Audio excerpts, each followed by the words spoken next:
step is going to be securing your plastic sleeve to your packer. This protects your packer and also makes sure that your patch is later easy to remove. Otherwise, your resin may stick to the rubber. So we provide a roll of tape. You're going to go ahead and neatly fold over your plastic onto the packer and wrap your tape around the very end. You don't have to go crazy with the tape, just one way around is going to be fine. Come to the other end, fold over neatly.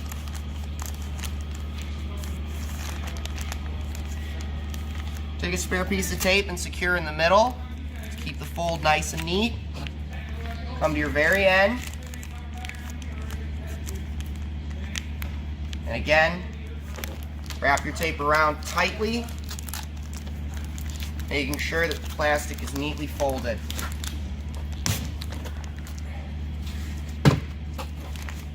Once your packer looks like this, you're ready to move on.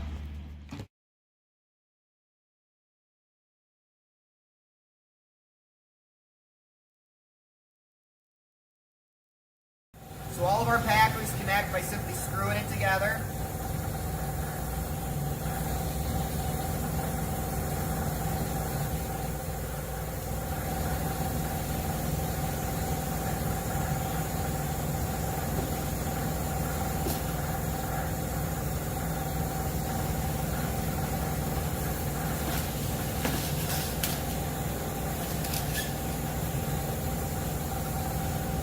After you've got your patch on and your packer in place, you go ahead and connect your air supply. And then you'll use your pressure regulator to bring it up to pressure. You're going for 30 to 35 psi. Once it's inflated, keep an eye on your regulator. Balance it out at 30 psi.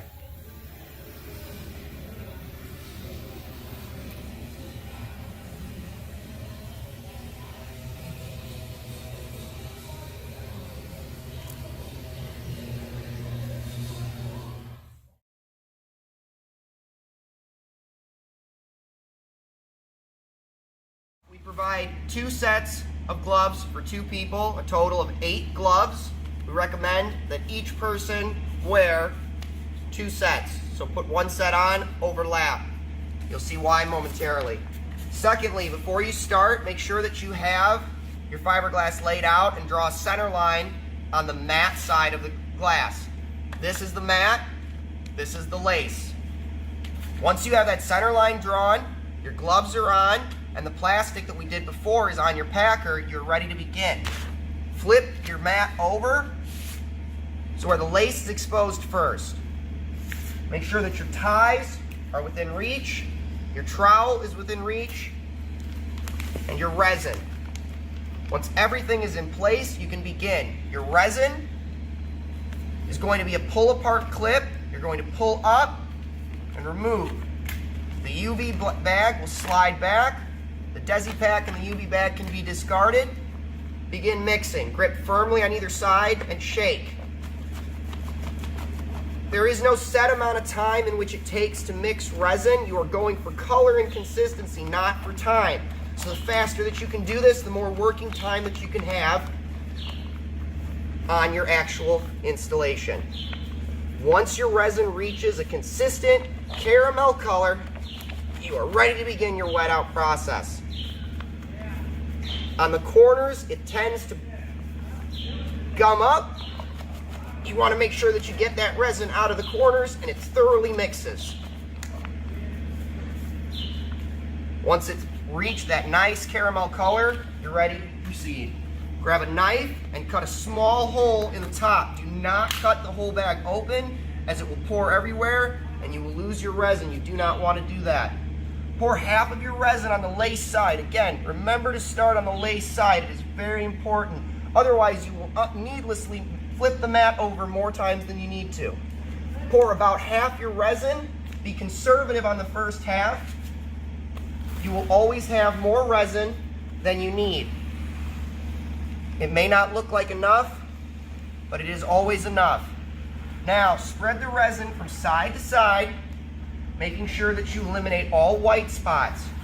Fiberglass only absorbs a certain percentage of resin, so there will always be some excess that you will scrape off. That's not a problem. Make sure that the white is gone. Once the white has been completely saturated, you can scrape off any excess as you do not need it. It will only hinder you in trying to install inside the pipe, having extra resin that you don't need. Now once you've saturated it, flip it over. Mat side up. Use the rest of your resin. You can pour liberally now.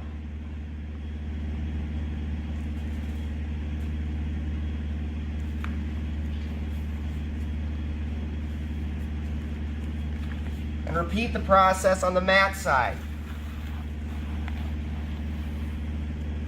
Working from center out to the edges, as it is hard to get the resin back onto the fiberglass once it falls off. So work from center out. This is messy. We recommend that you lay down the plastic tarp provided. And if you have additional tarps or other measures to keep the resin off of customer property, we recommend that you do so. Acetone can be used to clean any resin off of tools, hands, or anything else. Once it is completely saturated, you'll take each ends of your fiberglass and fold to that center line that you drew at the very beginning.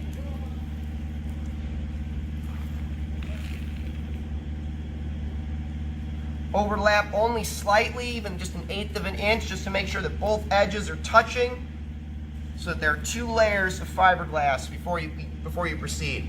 Once you've reached this stage, you're going to flip the fiberglass one more time so that the seam is on the bottom. This will ensure that the seam is on the outside of your installation. Now come to your packer. Covered in plastic, your packer is now protected from the resin. You will roll your patch onto the packer. You want to get it as tight as you can. This will help prevent any slipping when you go to install.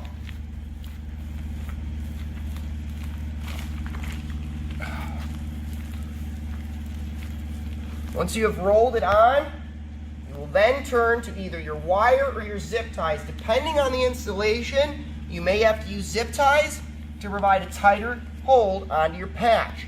We recommend wire in most instances, as it will hold your patch on better and has a more consistent release than zip ties do.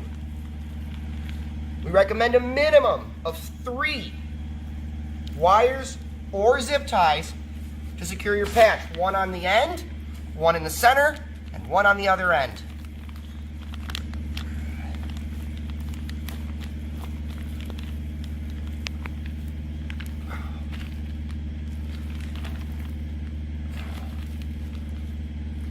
The wires are secured with a single half turn, and the excess is folded down. Do not twist your wires any more than that, or you may have trouble releasing the patch from the packer. Once your patch and packer look like this, you are ready to go ahead and remove one of your sets of gloves, as they will be covered in resin, and you will not be able to touch anything else without getting it covered in resin. This is why we recommend that you put 2 on immediately. You will now install into your pipe.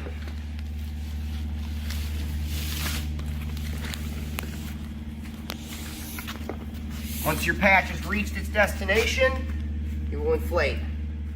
Once your patch is installed at your desired location, you're going to come over to your pressure regulator hooked up to an air compressor. We do provide an inflation reel for this specific purpose, but you can use an air line and do a pull-in-place system. It depends on your certain application.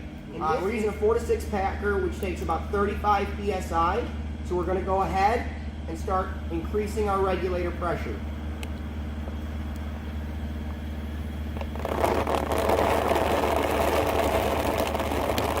It takes approximately a minute for the patch to fully inflate and expand. going to want to watch your regulator the entire time to ensure that it doesn't overpressurize. Once it's fully inflated, the pressure will even out, and you'll be able to walk away from the install and continue on with other processes.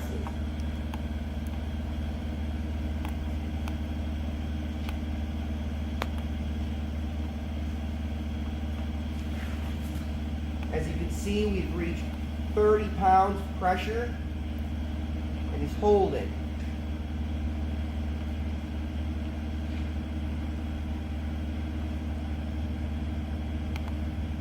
If you're using zip ties for your application, you will almost immediately hear a pop of those zip ties once your packer starts to inflate. It is important that you listen for that pop if you're using zip ties.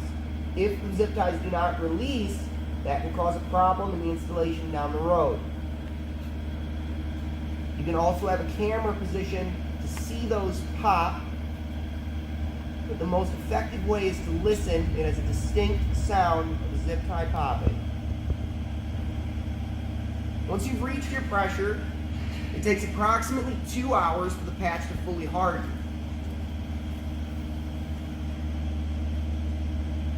In colder climates, you may have to continue on for 2.5 hours. It really depends on how cold or how wet it is inside the pipe. You can use the remaining resin that you have to gauge how quickly it is setting off. So whatever is left over in the bag and on your tarp, you can use that to show how quickly the resin is curing. It does begin gelling within 30 minutes, but full hard is approximately 2 hours.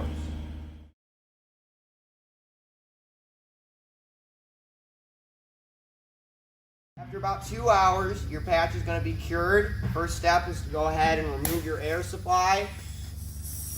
Reduce your pressure down to 0. Depending on what system you're using to inflate and how big of an airline you're using, it may take a couple minutes for it to completely deflate. In this instance, it's probably going to take about 20 seconds. Once your PSI drops to 0, you'll be ready to pull. The packer will be slightly stuck to the patch, either on the top, the bottom, or the sides. One side will always be a little stuck. All you have to do is just jostle just a little bit, and it'll come right out.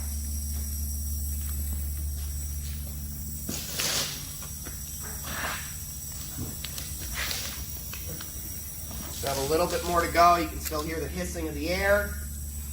Once it stopped hissing, you know that all the air has come out of it, and you're ready to pull.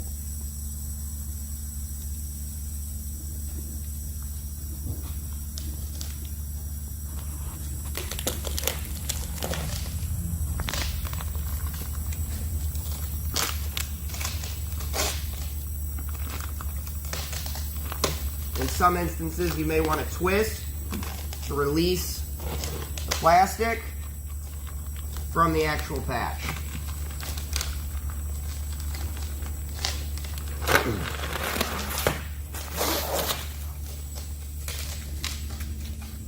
It's all right if the plastic tears. That's the point, is to damage the plastic, not your packer. As you can see, your patch is installed. Nice and clean.